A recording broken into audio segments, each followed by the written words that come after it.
Singasari dikenal juga dengan Kerajaan Tumapel yang terletak di daerah Malang, Jawa Timur di lembah Sungai Brantas.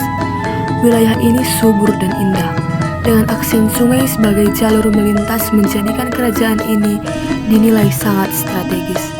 Serta penghasilan utama rakyat-rakyat kerajaan Singasari yaitu sebagai petani, dengan raja yang bernama Tunggal Amatung dengan istrinya yang bernama Ken Dedes.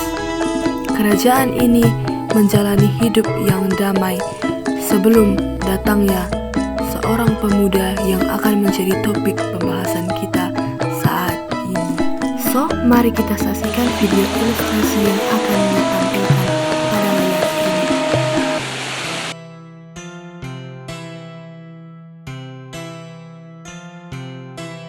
Hey,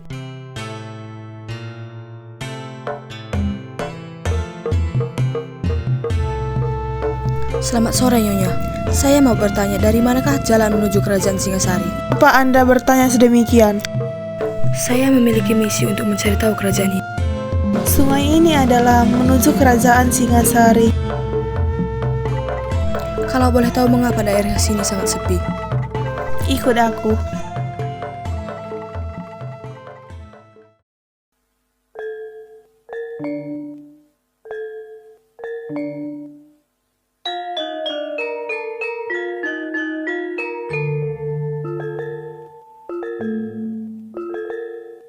Jadi apa yang terjadi pada kerajaan ini sekarang? Ini bukan inti kerajaan, ini hanya perbatasan. Sudah lama aku tidak melihat orang-orang datang ke sini. Apa tujuanmu ke sini? Sebenarnya aku sedang menyelesaikan pekerjaan. Pas sekali, aku bisa menceritakan tentang bagaimana pesona istri Ken Arok padamu. Pesona istrinya. Aku akan mulai bercerita. Bayangkan lahir ke dunia tanpa tahu siapa ayahmu. Itulah kisah Ken Arok yang sejak lahir sudah menghadapi nasib tragis. Ibunya, Ken Endok, mengandungnya karena tipu daya seorang resi. Malu dan diusir dari desanya, Ken Endok melahirkan di pekuburan lalu meninggalkan bayinya begitu saja. Seorang pencuri bernama Ki Lembong menemukannya dan memberinya nama Temon. Namun, karena tumbuh dalam lingkungan yang salah, Temon suka berjudi dan membuat Ki Lembong terlilit utang hingga akhirnya diusir. Hidupnya pun penuh pengembaraan sampai takdir membawanya ke seorang bandar judi, Bango Samparan. Dalam sebuah wangsit, Bango Samparan mendapat petunjuk bahwa seorang pemuda bernama Temon, dengan tanda cakra di telapak tangannya, akan membawa keberuntungan. Ia pun mengangkat Temon sebagai anak dan memberinya nama baru, Arok. Dari seorang anak buangan, Ken Arok pun memulai perjalanan panjang menuju takdir besarnya sebagai raja yang akan mengubah sejarah Jawa. Ken Arok, anak yang selama ini tidak dilihat oleh orang-orang, dengan banyak masalah yang telah ia lewati. Ken Arok akan menjadi awal mula baru bagi sejarah Jawa dengan kasta Brahmana di sampingnya. Melalui proses memperjuangkan cintanya kepada istri orang lain, dia menjadi tokoh yang sangat dikagumi oleh masyarakat Jawa.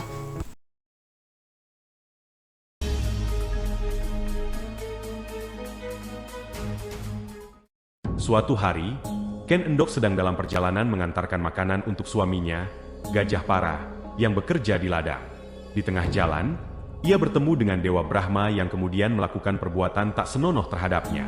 Mengetahui kejadian itu, suaminya menceraikannya.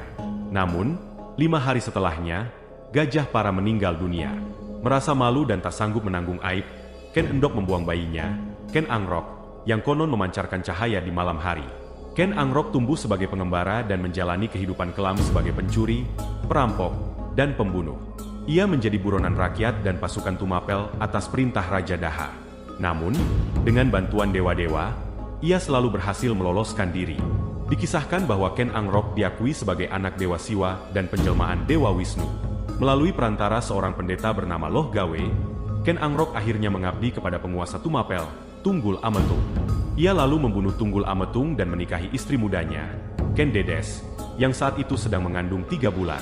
Dengan pernikahan ini, Ken Angrok resmi menjadi penguasa Tumapel, yang diterima dengan begitu mudah oleh keluarga Tunggul Ametung dan masyarakat Tumapel. Setelah 40 tahun memimpin Tumapel, para Brahmana dari Daha menobatkannya sebagai raja dengan gelar Sri Rajasa Sang Amurwabhumi.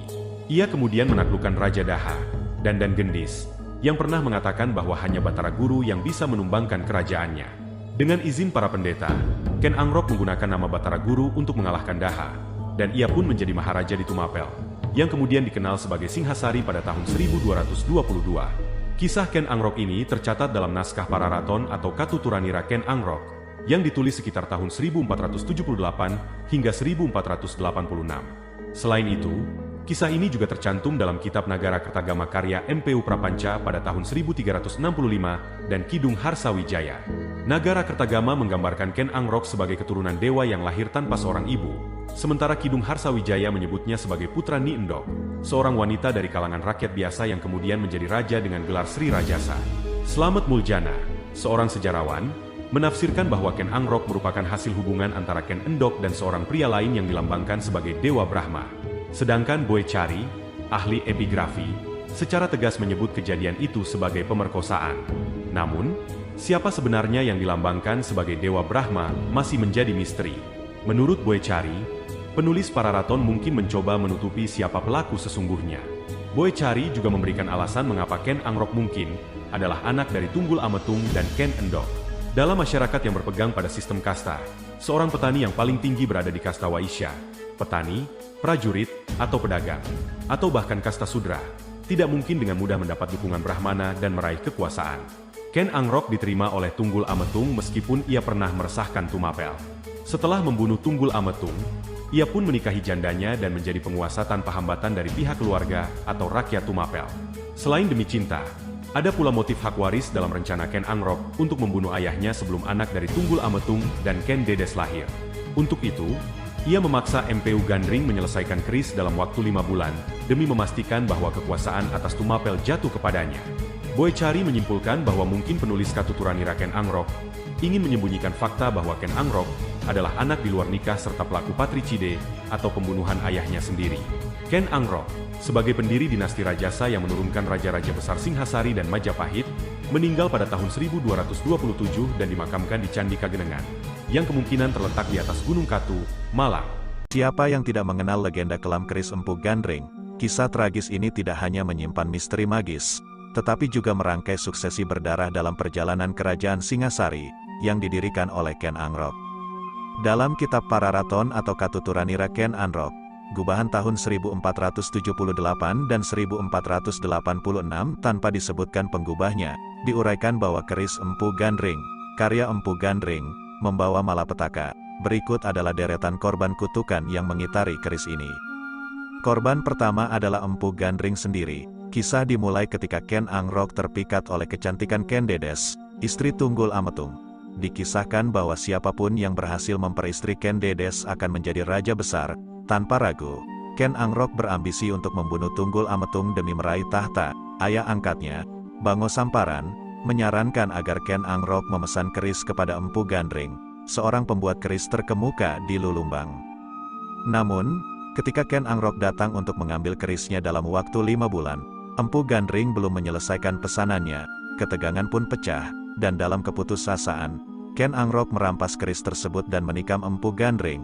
Sebelum menghembuskan nafas terakhir, Empu Gandring mengutuk bahwa Ken Angrok dan keturunannya, 7 generasi ke depan, akan mati oleh keris yang baru saja diciptakannya.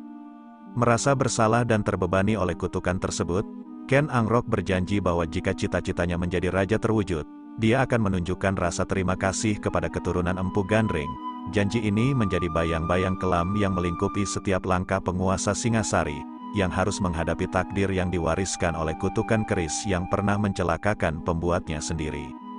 Dengan unsur magis dan suksesi berdarah yang melibatkan takdir dan janji berat, kisah keris Empu Gandring menjadi bagian yang tak terpisahkan dari sejarah kelam kerajaan Singhasari.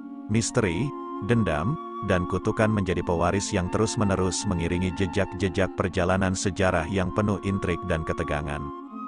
Di Tumapel, Ken Angrok menjalani pertemanan yang tak terduga dengan Kebo Ijo, sosok yang disayangi oleh Tunggul Ametung. Kreativitas Ken Angrok teruji ketika dia berhasil memikat perhatian Kebo Ijo dengan sebuah keris berukiran kayu cangkring yang tak biasa. Kebo Ijo tak mampu menahan daya tarik keris tersebut, dan dengan cerdik, Ken Angrok meminjamkannya. Sayangnya, malam itu berubah menjadi mimpi buruk bagi Tunggul Ametung yang tertidur pulas. Tanpa sepengetahuan Kebo Ijo, Ken Angrok mengambil keris itu dan menikam Tunggul Ametung. meninggalkan keris itu menancap di dadanya. Warga Tumapel, tanpa ampun, menuduh Kebo Ijo sebagai pembunuh Tunggul Ametung. Pemandangan memamerkan keris itu menjadi senjata tuduhan mematikan, dan tanpa adanya proses pengadilan, Kebo Ijo menjadi korban kekerasan warga. Dalam kekejaman tragis, mereka membunuh Kebo Ijo dengan menggunakan keris yang sama yang pernah dipamerkan dengan bangga olehnya. Meskipun Ken Angrok terbebas dari tuduhan, kutukan Empu Gandring masih menghantuinya. Ken Angrok, terbebani oleh kutukan dan tragedi, menemui kedamaian melalui pernikahannya dengan Ken Dedes. Meskipun keluarga Tunggul Ametung terdiam dan tak berani menentang, Ken Angrok berhasil mendirikan kerajaan Singasari pada tahun 1222. Namun, rahasia kelam tidak bisa terus tersembunyi. Anusapati, anak Ken Dedes dari Tunggul Ametung, tumbuh dengan pertanyaan tentang perlakuan berbeda yang dia terima. Rasa penasaran membawanya pada pengungkapan rahasia kelam bahwa ayahnya dibunuh oleh Ken Angrok. Anusapati, didorong oleh hasrat balas dendam, meminta keris Empu Gandring dari ibunya dan mengirim Ki Pengalasan untuk mengakhiri hidup Ken Angrok pada tahun 1247. 1227 versi Negara Kertagama. Setelah menyelesaikan tugas beratnya, Ki Pengalasan menghadapi pilihan sulit. Meskipun Anusapati memberinya hadiah, ketakutan akan balas dendam membuatnya memilih untuk tetap merahasiakan identitas pemesan. Ironisnya, hadiah yang seharusnya menjadi tanda terima kasih malah menjadi kutukan bagi Ki Pengalasan. Anusapati, takut akan terungkapnya rahasia, mengakhiri nyawanya. Setelah Ken Angrok, Anusapati mengambil alih tahta Singasari, tetapi kekhawatiran akan pembalasan selalu menghantuinya. Bilik tempat tidurnya diapit oleh selokan, halamannya dijaga ketat oleh orang-orang kepercayaannya. Namun, nasib buruknya semakin dekat ketika Panji Tojaya, putra Ken Angrok dari Ken Umang, mengetahui bahwa Anusapati adalah otak di balik kematian ayahnya. Dengan siasat cerdik, Tojaya mengajak Anusapati untuk sabung ayam. Dalam momen itu, Tojaya berhasil meminjam keris Empu Gandring dari Anusapati dan dengan cepat menukarnya dengan keris lain. Anusapati yang tengah terbuai oleh pertarungan ayam, tak menyadari permainan licik Tojaya. Tanpa ampun, Tojaya menancapkan keris Empu Gandring ke dada Anusapati, mengakhiri riwayat kehidupannya pada tahun 1249. Dalam versi berbeda, Negara Kertagama menyebut Anusapati mati wajar. Dengan kematian Anusapati, Tojaya kemudian naik tahta, membawa singgasana yang penuh dengan rahasia dan pengkhianatan, sebuah babak baru yang diwarnai oleh intrik dan pertarungan tersembunyi dalam menjaga tahta kerajaan Singasari. Kekuasaan seringkali menjadi panggung untuk intrik dan pengkhianatan. Pada tahun 1250, Pranaraja, seorang pembantu Tojaya, mempermainkan kisah dengan menuduh keponakannya, Ranggawuni dan Mahisa Cempaka, sebagai ancaman bagi tahtanya. Namun, upaya untuk menghilangkan mereka terhalang oleh keberanian Panji Patipati, pegawai istana yang setia, sehingga rencana kejam tersebut gagal. Pertarungan kekuasaan membawa perubahan dramatis. Lembu Ampal, yang semula diutus untuk mengeksekusi Ranggawuni dan Mahisa Cempaka, justru memilih untuk berpihak pada mereka setelah melihat keberanian mereka dan dukungan dari pegawai istana. Pemberontakan yang dipimpin oleh Ranggawuni dan Mahisa Cempaka berhasil meruntuhkan kekuasaan Tojaya, mengakhiri hidupnya dalam pelarian yang sia-sia di desa Katang Lumbang. Dengan kemenangan mereka, Ranggawuni naik tahta di Singasari dengan memakai gelar Wisnuwardana, menandai awal dari masa keemasan yang baru. Sementara Mahisa Cempaka, dengan keberanian dan warisan darah Ken Arok, menjadi Ratu Angabaya dengan gelar Narasinghamurti, membawa kekuasaan dan keberanian dalam gelar yang diwariskan dari para pendahulunya. Dalam gelombang intrik dan pengkhianatan, kekuasaan seringkali mengalami perubahan tak terduga, namun ketabahan dan loyalitas tetap menjadi pilar yang kokoh bagi mereka yang memegang kendali. Dalam catatan epik Kitab Negara Kertagama yang ditorehkan pada tahun 1365 Masehi, pemerintahan Wisnuwardana dan Narasinghamurti diperbandingkan dengan keagungan Dewa Wisnu dan Indra, sebuah analogi yang membangkitkan citra kemegahan dan kekuasaan yang mereka emban. Namun, jalan menuju tahta tidak selalu lurus dan jelas. Wisnuwardana, berbeda dengan Narasinghamurti, menapaki tahtanya dengan menggantikan Anusapati pada tahun 1248 Masehi, bukan menggantikan Tojaya, sebagaimana yang disebutkan dalam Kitab Negara Kertagama. Kejelasan ini juga terangkum dalam prasasti Mula Malurung, yang menunjukkan bahwa Tohjaya adalah Raja Kadiri, bukan Tumapel atau Singasari. Pena sejarah semakin meneguhkan naiknya Wisnuwardana ke puncak kekuasaan pada tahun 1248 Masehi, sebagaimana tercermin dalam prasasti Maribong. Dengan langkah mantap, Wisnuwardana meresmikan Singhasari sebagai ibu kota kerajaan Tumapel, menggantikan Kutaraja yang telah mengenakan mahkota sebelumnya. Keputusan yang tak kalah penting adalah penobatan putranya, Kertanegara, sebagai Raja Singasari pada tahun 1254 Masehi. Tindakan ini tidak hanya mengukuhkan dinasti, tetapi juga menciptakan pondasi bagi masa depan kekaisaran.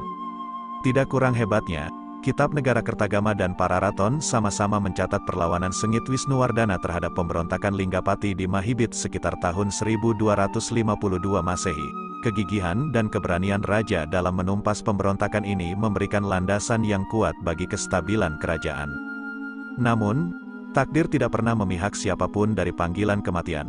Wisnuwardana menutup mata pada awal tahun 1270-an, meninggalkan legenda dan warisan yang langgeng. Penghormatan atas jasanya terpampang dalam ritual khusus. Di Waleri, ia dicandikan sebagai Siwa, sedangkan di Jajagu, sebagai Buddha, perpaduan spiritualitas yang mencerminkan kedalaman jiwa dan kebijaksanaan sang raja dalam menjalani kehidupan dan kepemimpinannya. Dendam telah terbalaskan, dan Ranggawuni, putra Anusapati keturunan dari Tunggul Ametung dan Ken Dedes, bangkit sebagai Raja Singasari, mengukir namanya dalam sejarah Nusantara. Ketika pertempuran mencapai puncaknya, Tohjaya, yang sebelumnya merenggut nyawa Anusapati, harus menanggung akibat dari luka-luka parah yang dialaminya. Dalam pelariannya yang putus asa, ia menyeret napas terakhir di desa yang tak dikenal, Katang Lumbang, tempat yang rahasianya masih tersembunyi hingga kini. Dengan kekalahan Tohjaya, Ranggawuni berhak memasuki tahta, dikenal dengan gelar kebesaran Wisnuwardana, sementara Mahesa Campaka, putra Mahesa Wong Ateleng, bergabung dengannya dalam memimpin pemerintahan. Bersama Mahesa Campaka yang diangkat menjadi Ratu Anggabaya, Panglima yang bertugas menjaga keamanan, Singasari merasakan kedamaian yang luar biasa. Kepemimpinan bijak Wisnuwardana membawa stabilitas yang sangat dibutuhkan bagi kerajaan. Salah satu keputusan paling cerdas Wisnuwardana adalah menjadikan putranya, Kertanagara, sebagai Yuwa Raja pada tahun 1254.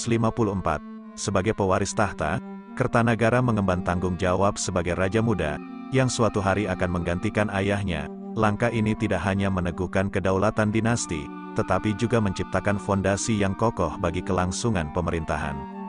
Wisnuwardana memimpin Singasari dengan tangan bijaksana dari tahun 1248 hingga 1268, menjadi satu-satunya raja yang meninggal dengan damai. Penghormatan atas jasanya tercermin dalam pemakaman yang khusus.